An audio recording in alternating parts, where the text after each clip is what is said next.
বিজ্ঞান বলছে রাগের মুহূর্তে নেওয়া সিদ্ধান্তের সম্ভাব্য ভুলের হার স্বাভাবিক সময়ের চেয়ে অনেক বেশি।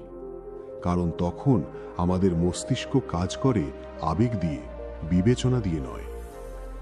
এই কারণেই দার্শনিক অ্যারিস্টটল বলেছিলেন, যে কেউ রাগ করতে পারে, কিন্তু সঠিক সময়ে, সঠিক কারণে, সঠিক মাত্রায় রাগ করতে পারাই আসল দক্ষতা। কিন্তু প্রশ্ন হলো, আমরা কি সত্যিই সেই দক্ষতা অর্জন করতে পেরেছি? একটি মুহূর্তের রাগ কিভাবে বছরের পর বছর গড়ে তোলা সম্পর্ক নষ্ট করে দিতে পারে? একটি আবেগী সিদ্ধান্ত কিভাবে পুরো জীবনকেই অন্য পথে নিয়ে যেতে পারে? সেটাই আমরা প্রায়ই বুঝতে পারি না। আজকের এই গল্পটি আমাদের দেখাবে, ক্ষমতা থাকলেই মানুষ শক্তিশালী হয় না। আসল শক্তি আসে নিজের আবেগকে নিয়ন্ত্রণ করার ক্ষমতা থেকে। এক সময় এক শক্তিশালী রাজা ছিলেন। তিনি ছিলেন বুদ্ধিমান, কিন্তু একটি বড় দুর্বলতা ছিল। তিনি খুব দ্রুত রেগে যেতেন। ছোট বিষয়েও তিনি আবেগের বশে সিদ্ধান্ত নিতেন। অনেক সময় সামান্য ভুলের জন্যেও মানুষকে কঠিন শাস্তি পেতে হতো। একদিন রাজার রাজ্যে এলেন তার শৈশবের শিক্ষক। বহু বছর আগে এই মানুষটি রাজাকে পড়াশোনা শিখিয়েছিলেন। শুধু বইয়ের শিক্ষা নয়, জীবন বোঝার শিক্ষাও। শিক্ষক রাজপ্রাসাদে আমন্ত্রিত হলেন নৈশভোজে। সন্ধ্যায় তারা একসাথে বসে খেতে লাগলেন এবং পুরনো দিনের কথা বলতে লাগলেন। হঠাৎ করে একটি মাছি রাজার স্যুপে পড়ে গেল। স্যুপে মাছি দেখে রাজা সঙ্গে সঙ্গে রেগে গেলেন। তিনি জোরে চিৎকার করে বললেন, এটা কি? আমার স্যুপে মাছি? তোমরা এতটা অমনোযোগী কিভাবে হতে পারো? দাস ভয়ে কাঁপতে কাঁপতে বলল, মহারাজ, পরিবেশনের সময় স্যুপে কোনো মাছি ছিল না। কিন্তু রাজার রাগ কমল না। পরিস্থিতি দেখে শৈশবের শিক্ষক শান্তভাবে বললেন, মহারাজ, আপনি কি একটু ভেবে দেখবেন? মাছিটি দাস আনেনি, এটি পরে এসে পড়েছে।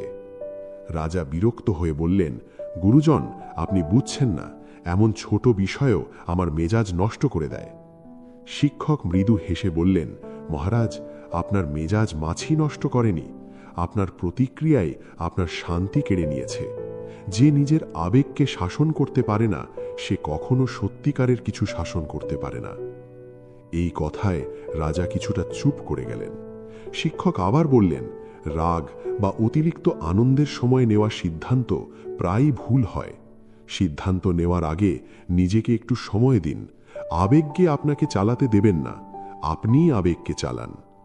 রাজা ধীর কণ্ঠে বললেন, কিন্তু আমি চেষ্টা করি, তবু রাগ নিয়ন্ত্রণ করতে পারি না।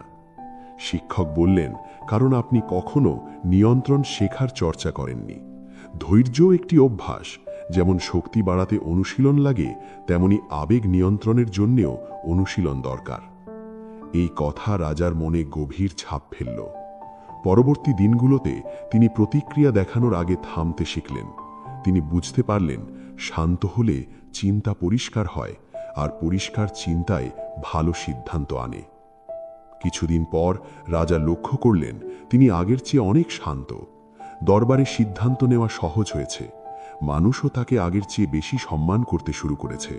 শুধু রাজ্য নয়, তার নিজের জীবনও হয়ে উঠেছে আরও শান্ত ও সুখী। একদিন রাজা তার শৈশবের শিক্ষকের কাছে গিয়ে বললেন, আপনার কথাগুলো আমার জীবন বদলে দিয়েছে। এখন আমি বুঝি, আসল শক্তি রাগে নয়, নিয়ন্ত্রণে। শিক্ষক সদয়ভাবে হাসলেন এবং বললেন, মহারাজ, এই চ্যালেঞ্জের মুখোমুখি আপনি একা নন। অনেক মানুষই নিজের আবেগ নিয়ন্ত্রণ করতে পারে না এবং আবেগের তাড়নায় কাজ করে ফেলে। আপনি যা শিখেছেন, এই বার্তাটি অন্যদের সঙ্গেও ভাগ করে নিন। তাদের শান্তি ও ধৈর্য প্রচর্যা করতে উৎসাহিত করুন, যাতে তারা আরও ভালো জীবন যাপন করতে পারে। শিক্ষক একটু থেমে আবার বললেন, এটা বোঝা খুব জরুরি যে রাগ, সুখ, দুঃখ, এই আবেগগুলো আসে আর যায়। এগুলো জীবনেরই একটি অংশ। কিন্তু আমাদের উচিত এসব আবেগে ভেসে যাওয়া নয়, বরং শান্ত ও ধৈর্যশীল থাকা, যাতে আমরা নিজের জীবন নিজেই পরিচালনা করতে পারি, ক্ষণস্থায়ী আবেগের দ্বারা চালিত না হই। এই কথাগুলো রাজার মনে গভীর দাগ কাটল। গল্পটি এখানেই শেষ নয়, কারণ এই শিক্ষা শুধু একজন রাজার জন্যে নয়, আমাদের সবার জন্যে। যদি আমরা আমাদের জীবন ভালোভাবে লক্ষ্য করি, দেখব চাপপূর্ণ পরিস্থিতিতে ভরা এই পৃথিবীতে খুব সহজেই আমরা দুশ্চিন্তায় জড়িয়ে পড়ি। কিন্তু নিজের আবেগ সম্পর্কে সচেতন হয়ে এবং সেগুলো নিয়ন্ত্রণে রাখতে শিখলে আমরা আমাদের আবেগের উপর নিয়ন্ত্রণ নিতে পারি এবং জীবনে ইতিবাচক পরিবর্তন আনতে পারি। আবেগ স্বাভাবিক ও অনিবার্য, কিন্তু না ভেবে প্রতিক্রিয়া দেখালে সেগুলো ক্ষতিকর হয়ে যেতে পারে। আবেগের বশে তাড়াহুড়ো করে কাজ করলে পরে আমাদের আফসোস হতে পারে। তাই আবেগ নিয়ন্ত্রণের প্রথম ধাপ হল নিজের আবেগীয় ট্রিগারগুলো চিহ্নিত করা। আবেগীয় ট্রিগার হলো এমন বিষয় যা আমাদের রাগান্বিত বা বিচলিত করে তোলে। এগুলো ব্যক্তিভেদে ভিন্ন হতে পারে। কোনো ঘটনা, স্মৃতি, এমনকি কিছু নির্দিষ্ট কথা বা কাজও হতে পারে। যেমন কারো ট্রিগার হতে পারে সমালোচনা। কর্মস্থলে সমালোচিত হলে বা যানজটে আটকে গেলে সে সহজেই রেগে যায়। আবার অন্য কেউ দুঃখে আক্রান্ত হতে পারে যখন কোনো কিছু তাকে অতীতের কোনো কষ্ট বা ক্ষতির কথা মনে করিয়ে দেয়। নিজের আবেগীয় ট্রিগার চিনতে হলে দরকার আত্মপর্যবেক্ষণ। যখন আমরা আবেগে ওভারওয়েলমড হয়ে যাই, তখন আমাদের বর্তমান মুহূর্তে থাকতে হবে এবং বিচার না করে সেই আবেগগুলোকে লক্ষ্য করতে হবে।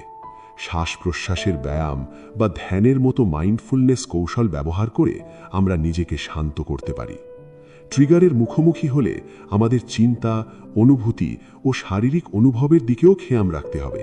এতে করে আমরা বুঝতে পারব আমরা কিভাবে প্রতিক্রিয়া দেখাই এবং সেই প্রতিক্রিয়া কিভাবে বদলানো যায়। এছাড়া আবেগ সামাল দেওয়ার আরও উপায় আছে, যেমন একটু বিরতি নেওয়া, বন্ধুর সঙ্গে কথা বলা বা কোনো আরামদায়ক কাজ করা। সবচেয়ে গুরুত্বপূর্ণ বিষয় হল আমাদের মনে রাখতে হবে আবেগ ক্ষণস্থায়ী।